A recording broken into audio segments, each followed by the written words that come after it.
Allah ya udah terusin aja itu. Tapi yang awal-awal dibuka itu lagi ngeri kali mas videonya, kayak ada kuntilanak lah, pocong lah di samping. Yang mana tuh? Baru buka baju deh. Oh, Bangsa di belakangnya ada kuntilanak dan pocong. Udah biar aja. Mungkin pikiran gua ya kan. Punya saya waktu awal-awal waktu masih di Greenland. Rupanya yang dekat tower ini tempatnya. Jadi ya anggota ini nggak mau ke situ gawenya. Jadi saya nggak tahu kan, baru masuk kan. Udahlah saya ke situ. Soalnya situ yang paling sejuk gitu, ada angin terbuka kan. angin ada di sana kan. Jadi pas lagi gawe udah jalan 1 jam lah. Tiba-tiba ada suara cewek ketawa. Tapi saya nggak hiraukan itu dulu, masih fokus zikir kan. Pas selesai 1 jam lewat, minta istirahat kan. Baru pas lagi duduk ngumpul itu Pak Jono yang cerita. Tadi ada kuntilanak ketawa gitu kan. Aku dalam hati, rupanya tadi itu yang ketawa kuntilanak. Tapi katanya udah diusir babe kan, jadi pergi. Jelas tuh memang. Aku pun tanda tanya kan. Kok tengah malam gini kok ada perempuan ketawa. Jelas memang ketawanya tuh. Kayak lagi bicara-bicara gini terus ketawa gitu kan. Wah. Aku sebutin dekat bukit itu nggak berani lagi ketawa-ketawa ke TV itu karena pernah aku tepuk punggung dia kan. Iya, orang lagi enak-enak. Aku gawe di dekat kali itu, kolam itu misalnya.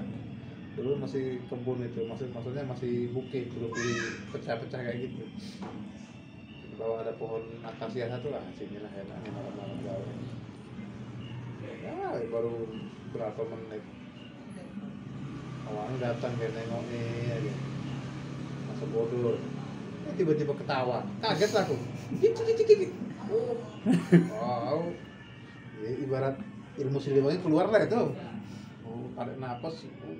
Allah. Aku dalam batin aku lihat, kena punggungnya, mampus.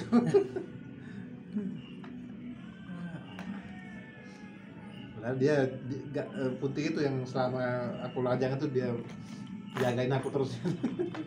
Sampai orang bilang itu istri aku tuh. Jadi dampingin terus bang.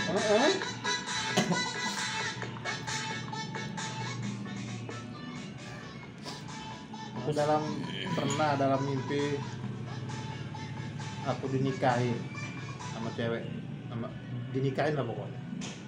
Mau ijab kabul gitu, kaget aku.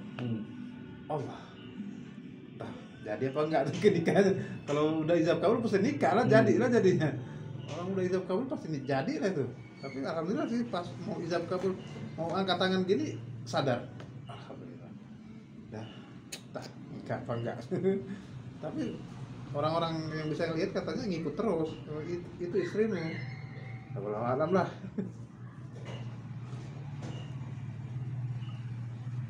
Pokoknya di mana aku ya, kalau kayak ibaratnya ya kita ini kan kalau emang kita nggak berpikir untuk mau halangi diri kita, maksudnya dalam artian amankan diri kita, nggak bakal dekat kayak gitu-gitu.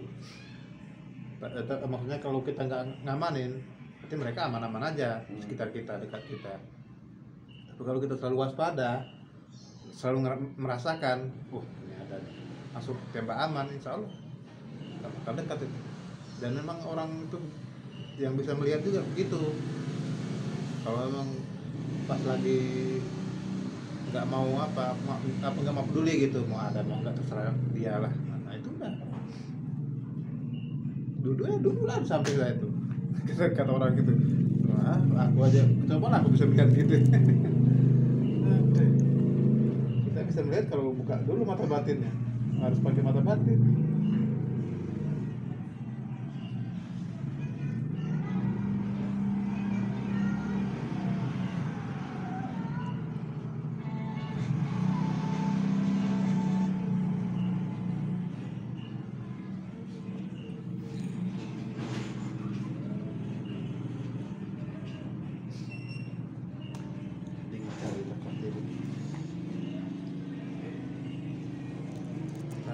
sempat gerimis di sana di tempatku.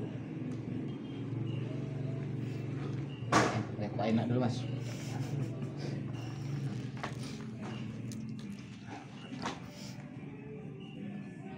Siang di sana tadi hujan itu aja. Ya siang pagi. Ya, jam 9. Udah ribet aja ya. Wes, mantap.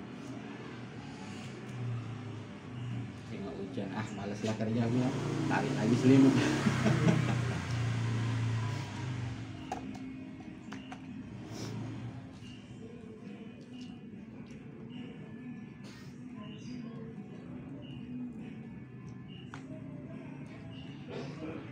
Aku pengalaman gawe paling nikmat tuh pas waktu sama Taha di tempatnya yang di kampung dalam itu, di Baloi, Baloi dekat Baloi Center itu, dekat Baloi Center, kampung dalam, di belakang gereja Alpha Omega itu. Itu gawe pas kira-kira mau jalan 1 jam lah, hening semua. Padahal kampung dalam tuh padatnya bukan main tuh, kiri kanan pokoknya rumah tuh udah nggak ada tapaknya lagi lah. Iya, jadi suara bising pun kita dengar semua, mau suara kodok lah, suara pokoknya semua lah. Tapi pas mau jalan 1 jam tuh di satu titik itu senyap semua. Jadi di situ hanya terdengar kalimat Allah itu aja, Allah, Allah, Allah. Tapi cuma sebentar, langsung buyar. Cuma kita kaget di situ. Kita kaget. Jadi alam salah kita balik lagi. Kayak aku dulu renungan gitu. Udah kayak gini dah. Kalau di tangan itu mungkin segini lah, udah pas jengkal lah, ngambang gitu. Buka mata, Allah, bener nggak? Nengok gini, plok. Rumah masih duduk rupanya. Ya, luar biasa. Tapi di dalam apa itu udah rasanya udah kayak terangkat itu. Awalnya dingin kan, tapi dinginnya nggak sampai menggigil gitu. Hawanya tuh adem, dinginnya enak gitu. Udah tuh Butuh proses lah ya. makin kencang aja. Intinya istiqomah, tapi istiqomahnya ini yang berat. Gitu. Nah iya, niat mau gawe 1 minggu aja susah kali. Iya. 3 hari turut-turut tuh udah, aduh, alhamdulillah deh. 3 malam turut-turut bisa gawe itu udah enak kali aku. Maksudnya ke badan pun enak masalahnya, ringan gimana gitu. Tapi 1 minggu tuh susah kali. Ada aja tuh benturnya. Udah habis sisa mau gawe, ada yang datang lah ini. Aku paling ini aja bang, bisa ke maghrib aja renungan. Kalau gawe ngeri, ada tangga belum tidur, anak belum tidur, Iya. istri kan nggak ada. Kalau sore kita gawe, nggak bisa kadang ada yang teman kita nelpon di orang rumah. Ya, ada telepon. Gimana orang? Tapi ini bang, nggak tahu kalau alam kenapa nggak kan. Kemarin kan aku pas renungan, itu keponakan menyentuh badan, besoknya sakit. Bisa kayak gitu? Maksudnya? Kan aku kan lagi renungan, buka baju kan biasanya buka baju harus panas kan, pegangnya badanku, besok langsung sakit. Ya bisa jadi hawa energi positif negatif kita itu keluar pas sentuh dia, jadi begitu. Kalau energi negatif positif ya insya Allah orang sakit udah malah sembuh. Kalau negatif ya gitulah. Makanya saat kita buang hawa ke orang atau sakit orang itu benar-benar kita tenang gitu. Jadi nggak ada unsur api di situ. Kasihan kalau ada unsur api malah, apalagi dengan menyentuh langsung orang itu benar-benar kita benar-benar apa ya, tenang, cool lah pokoknya. Jadi yang keluar itu energi positif semua yang mengalir ke dia tuh. Aku nggak tahu kemarin pas lagi Kita nggak tahu lah, memang kita nggak tahu. dia langsung masuk rumah pegang pak, Hmm. kaget aku. Ah, udah aku lanjutin Kaget. aja.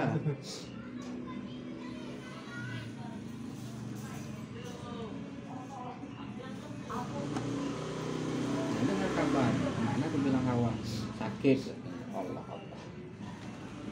Soalnya pengalaman kita yang udah, kecuali anak sendiri, keponakan-ponakan aku semuanya, hampir semuanya lah, kalau udah demam apa, usap-usap aja, langsung lari.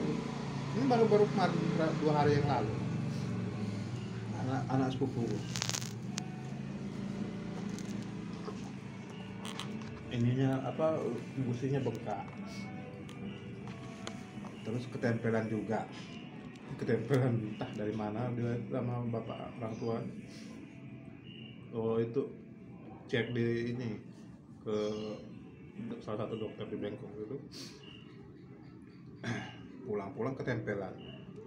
Nah di situ panas badannya, terus main usap toko.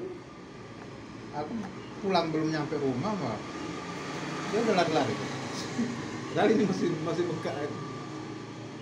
Nggak tahu. Untuk anak sendiri susah kali sampai harus ke bidan.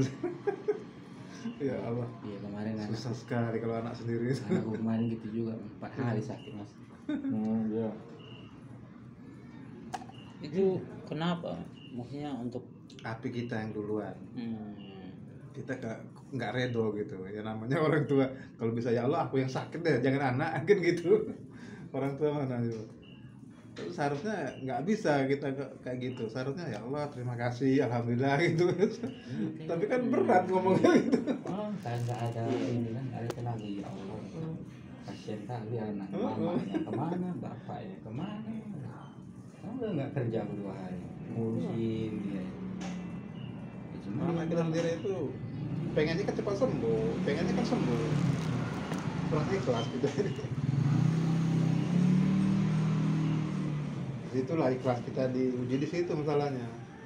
Kalau ikhlas, kamu bilang kamu ikhlas itu di saat anakmu sakit kamu saat sembuh itu baru ikhlas. Ikhlas betul-betul terjawab itu di situ lah. dan ya itulah berpun saya bilang kan terus Aidin minta bantuan lah dia bilang kan. Garamin aja lah bang, abang sendiri bisa garamin nanti bantu dari sini. Nah gimana rasanya? Udah berkurang pak, alhamdulillah.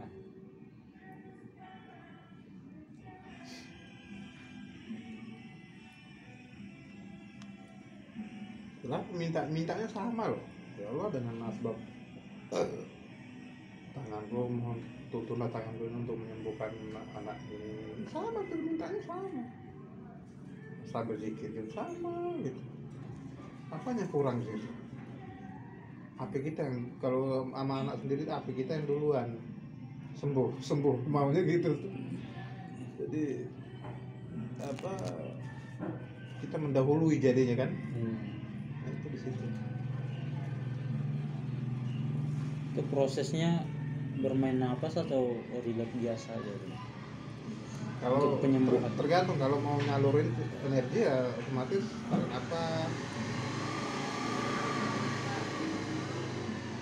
kalau saya biasanya kalau menyalurkan dan membuang ya tak rasa dulu mana yang kalau di mana posisi sakitnya panas hangat lah pokoknya nanti sakit ya udah yang kiri ini apa yang kanan ini nolak dari mana masuknya ya disitulah ini ya biar aja kalau yang nonton dari mana ini yang bawah ini yang angkat gitu sedot jadi dalam ini gitu energinya itu nah kayak gitulah ya, kayak orang belajar tai chi lah itu tai chi jadinya gini jadinya pengolahan energi di situ.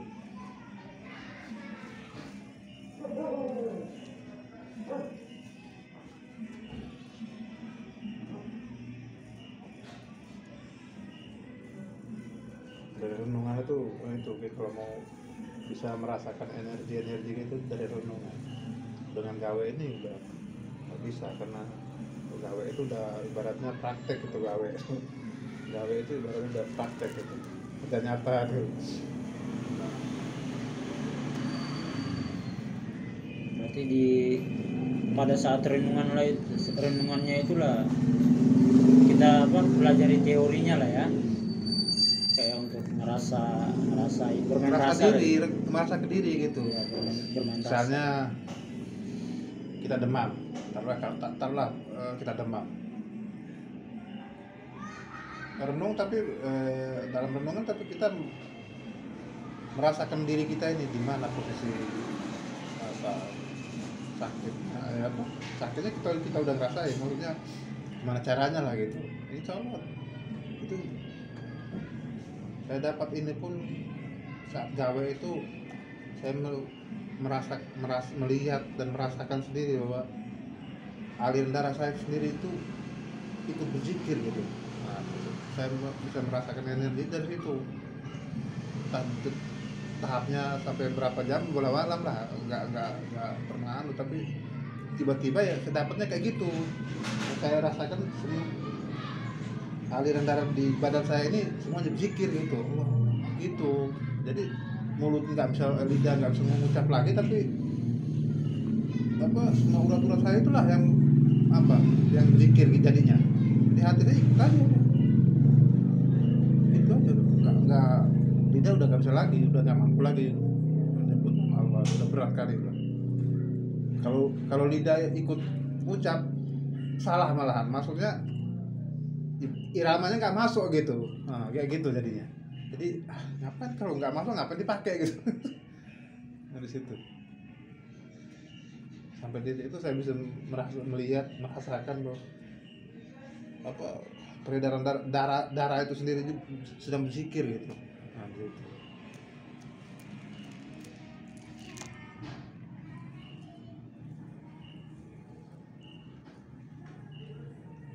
Nah, untuk ngobatin urat kejepit ini dari kemarin aku nyoba ini masih sakit nih.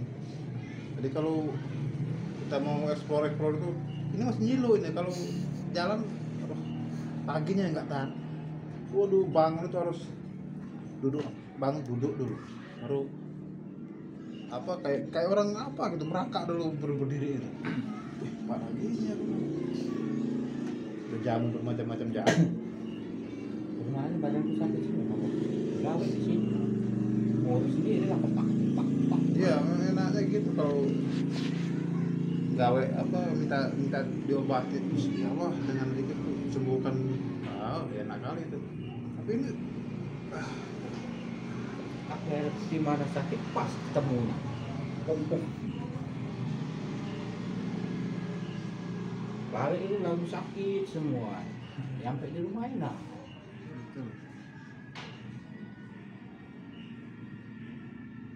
Siang habis kerja beli bangunan makan sendiri itu mas, makan sendiri, ngaduk sendiri. kalau aku gawe malah gak mikir sakit tuh, udah gak nggak enak lah ngobatin apalah, udah enak masalahnya. Allah, udah enak aja lah pokoknya, udah ingat mau ngobatin diri itu malas. Padahal kalau ada pikiran untuk situ kan itu petunjuk juga sebenarnya kan. Udah obatin aja dirimu dulu kan gitu. Kalau kayak apa kayak sekarang udah sayang kali, ya Allah udah gini aja. Udah sayang kali harus kelopak Allah udah enak nih. Jadi untuk semuanya nanti dulu lah. Udah enak nih. Gitu jadinya. Dan nikmat itu susah kali kalau udah sampai enak atau udah nikmat itu udah sayang. Kalau udah kelepok itu nanti udah takutnya buyar lah, takut buyar jadi ya Allah udah enak nih. Jadi fokusnya pica kan kalau udah nggak bunyi gitu kan. Soalnya kalau ada pikiran ke ngobatin, udah kadang awalnya tangan ini udah nggak tanpa kita komando, tapi kepuk sendiri, jatuh sendiri gitu untuk badan. itu sebenarnya disuruh ngobatin tapi ya Allah enak, lagi enak nih, diangkat lagi giniin lagi. Jadi enaknya udah gini aja lah. Gitu jadinya.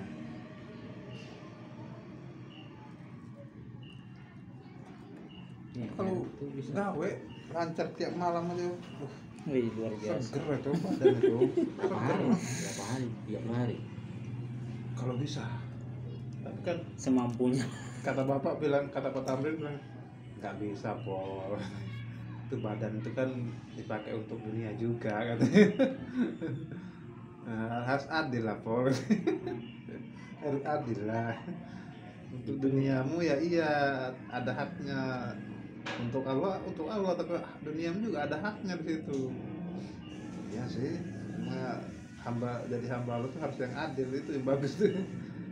Pemimpin tuh harus yang adil itu beradil, bagus tuh. Itu enaknya jam berapa kalau kita zikir? Sebelum jam 12 sampai jam 12 lewat. Pergantian malam itu.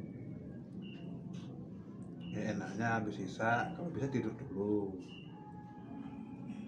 gitu, karena energinya masih apa ya, masih bercampur-campur lah. Tapi kalau udah bertiga ke sana itu udah steril banget tuh.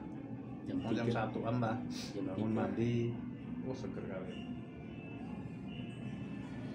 Kadang-kadang memang kita disadarkan untuk melakukan itu. Misalnya kebelet kencing itu disuruh bangun, kamu tahajud atau apalah gitu, zikir lah paling tidak, begitulah.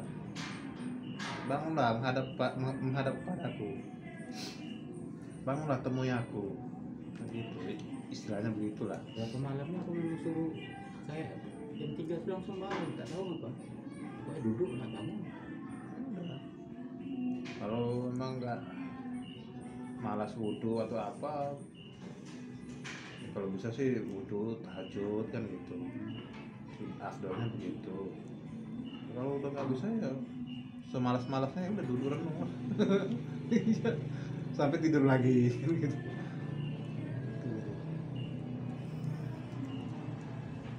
Kalau kira harus pas pergantian malam itu kan dari setengah 12 sampai 12 lewat, setengah 1. Ya ada hadisnya juga, Rasulullah tuh kan biasanya jarang jam 10-11 jam musim melek itu jarang. Karena dia tahu waktunya nanti jam 3 malam kan bangun dia. Gitu. Kita ini kadang nggak bisa manajemen waktu. Kadang harus bisa senongkrong aja sampai lagi. Main batu. Apalagi aku kalau udah nongkrong depan kandang kambing itu, harus jam 2 sendiri itu. Habis main HP. Padahal habis isya kita disuruh tidur kan. Bangunnya 1/2, 1/3. Aku justru paling berat tuh habis maghrib, ngantuknya Iya. minta. Ini apa nih, berat, kuat kali iblis. Terus jam-jam 5 lewat itu buat ngantuk. Aku tadi pulang kerja langsung tidur. Kaget bangun azan isya. Itu pun dibangunin. Paling kesel aku kalau udah maghrib, habis maghrib itu mau tunggu isya, mau makan, tanggung habis isya lah. Kadang nggak enaknya lagi makan pas azan. Ya Allah, mau ditinggal ya sayang. Ya udah lanjut aja lah. Sebenarnya nggak boleh. Ya kalaupun mau lanjut ya tunggu habis azan lah baru lanjut lagi makan. Karena Rasulullah juga ada yang ulama-ulama bilangnya gitu, hentikan semua aktivitasmu, omongan, ucapan apapun itu, hentilah seketika saat azan itu. Ikutinlah suara bacaan itu azan itu. Fokus, pahami gitu.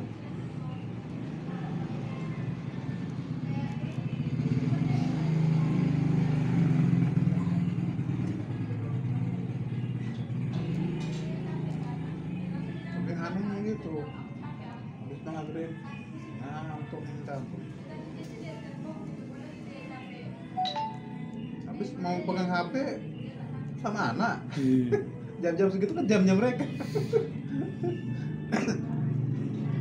Jamnya kita tuh per jam-jam habis isya ke atas, jam 9 ke atas baru jam kita.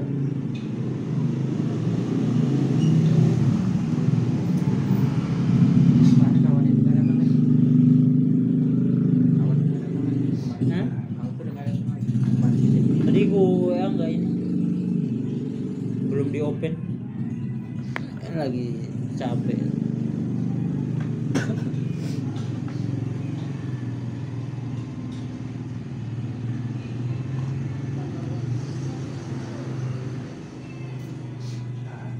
Dan apa ya? Walaupun yang kemarin pas dapat kasih Mas Sabila kasih renungan itu, kasih wejangan lah gitu. Jadi pulang dia belum renungan sih. Siapa? Ada paman di Bukit Timur yang pernah ke rumah itu. Dia belum renungan. Jadi pas malamnya tuh dia tidur, Mas. Dia tidur, dia mimpi jumpa saya kan. Jadi saya nih bawa mobil. Jadi di dalam mobil nih banyak penumpang, udah padat lah di dalam. Jadi pas jumpa sepanjang jalan tuh pas jumpa dia di pinggir jalan. Jadi saya panggil kan, ayolah sini naik. Jadi udah naik. Jadi udah naik dalam mobil, disuruh jalan. Tapi saya bilang masih ambil penumpang di belakang lagi, jadi mundur kan. Itu dia jumpa tuh mimpinya, ketemu mimpinya.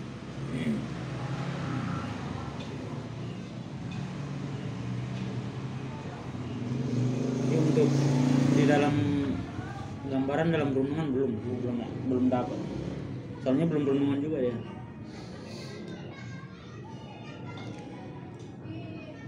Biarkan air mengalir. Biarkan aja air mengalir. Kamu mandi mana? Iya.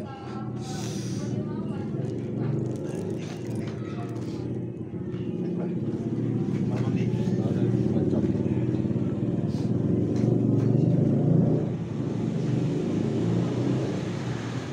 Kalau dia ini dari ikut Sumur 9 di Palembang yang kemarin. Ini bapak angkatnya salah kan? Hah? Bapak angkat dia kan? Mungkin dia udah cerita lah kemarin. Jadi bapak angkat dia ini gurunya dari guru gaib Wali Songo lah, siapa namanya walinya tuh, Sunan Ampel atau Sunan Kali itu guru.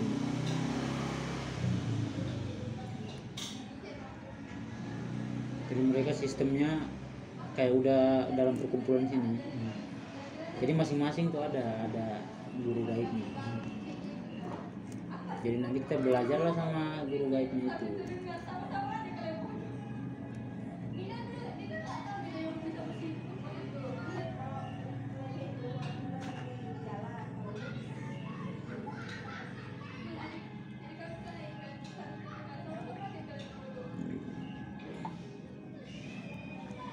Oh, pusat